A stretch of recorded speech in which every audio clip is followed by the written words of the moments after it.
7 ദിവസം നീണ്ടു നിൽക്കുന്ന ഋഗ്വേദ ലക്ഷാർച്ചനയ്ക്ക് ശുഗപുരം ദക്ഷിണാമൂർത്തി ക്ഷേത്രത്തിൽ സാംസ്കാരിക സമ്മേളനത്തോടെ തുടക്കം. സാംസ്കാരിക സമ്മേളനം തിരുവിതാംകൂർ ദേവസ്വം പ്രസിഡന്റ് PS പ്രശാന്ത് ഉദ്ഘാടനം ചെയ്തു.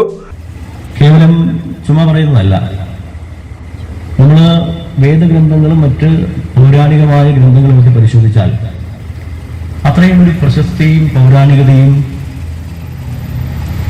ഊർജവും ഈ ക്ഷേത്ര സമുച്ചയത്തിനുണ്ട് എന്ന കാര്യത്തിൽ യാതൊരു തർക്കവുമില്ല.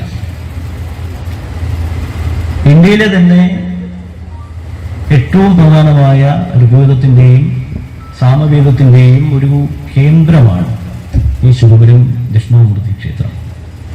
പ്രത്യേകിച്ച് കേരളത്തിലെ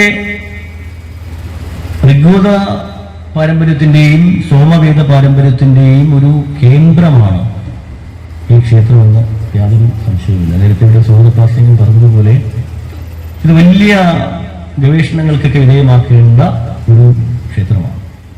ഡോക്ടർ നാറാസ് ഇട്ടിരവി നമ്പൂതിരിപ്പാട് വേദപ്രവർത്തനം ചൊല്ലിയ ചടങ്ങിൽ ഗോപാൽ മോലാർക്കാട് അധ്യക്ഷത വഹിച്ചു. തന്ത്രി കാലടി പടിഞ്ഞാറേടത്ത് ശങ്കരനുണ്ണി നമ്പൂതിരിപ്പാട് ഭദ്രദീപം തെളിയിച്ചു. യോഗത്തിൽ ചെറുമുക്ക് വൈദികൻ വല്ലഭൻ അക്കിതിരിപ്പാട് അനുഗ്രഹ പ്രഭാഷണം നടത്തി.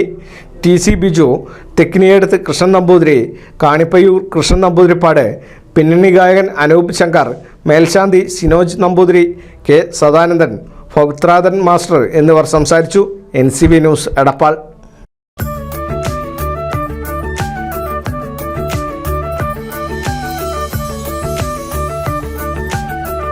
35 വർഷത്തെ വിശ്വസ്ത പാരമ്പര്യവുമായി എന്നും എപ്പോഴും കൂടെയുണ്ടെന്ന വിശ്വാസം. Basith wedding mall, Basith arcade, Poonkottukulam, Tirur.